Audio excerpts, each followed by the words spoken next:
All right, we're talking about air conditioning for kids, the cost of public records, and also some good news for young adults. Joining us over Skype, civilbeat.com reporter Chad Blair. Hey, Chad, where you been? You're back. I've been in Washington, D.C., and it is really good to be home, I can tell you that. Yeah, and I don't know if you heard us earlier, just some good news about 10 minutes ago that it sounds like they've reached a deal or something of a deal. We haven't gotten the details yet, but has a lot of effect on some of the things that you're talking about, including a National Park Service. Absolutely. Now, the National Park Service wants to protect the groundwater that's in North Kona. The problem is there's a huge housing development. Thousands of homes are planned.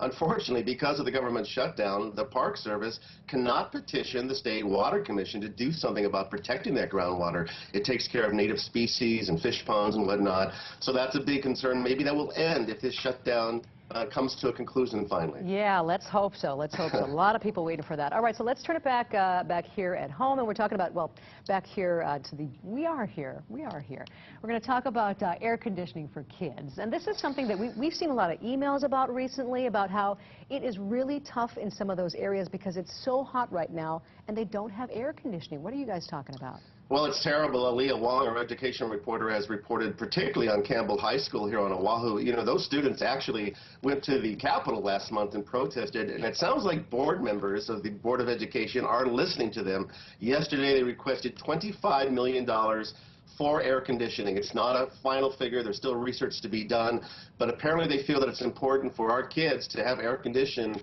rooms if they're trying to study and be good students. Well, let's talk about, let's shift gears a little bit and talk about public records. This is something that we talked about with one of your colleagues earlier in the week as well. And this is an important issue for people to learn about, because this is how they get information about how things work. And you guys are doing an extensive series on this.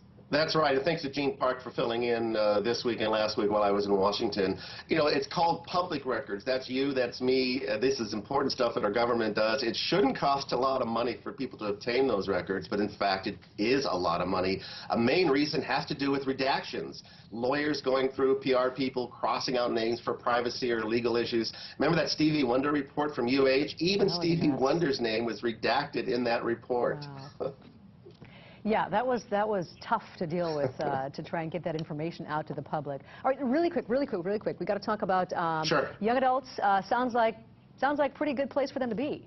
That's right, and this does not include you and me, I'm afraid. It's people ages 20 to 24. Hey, wait a minute.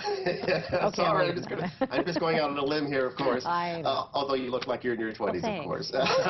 This is from moneyrates.com. Hawaii ranks #6 for the best state for young adults. We're actually after North Dakota, South Dakota, Nebraska, Iowa, and Montana. But who wants to live in those states? I mean, there's a lot of snow. One of the reasons why Hawaii apparently is good for youth. We have a lot of fitness clubs here, and apparently the rent's pretty good, although I find that very hard to believe. Well, you know what? We're still young enough, Chad. All right. Hey, thanks for joining us. You can find the complete story that we just discussed on civilbeat.com.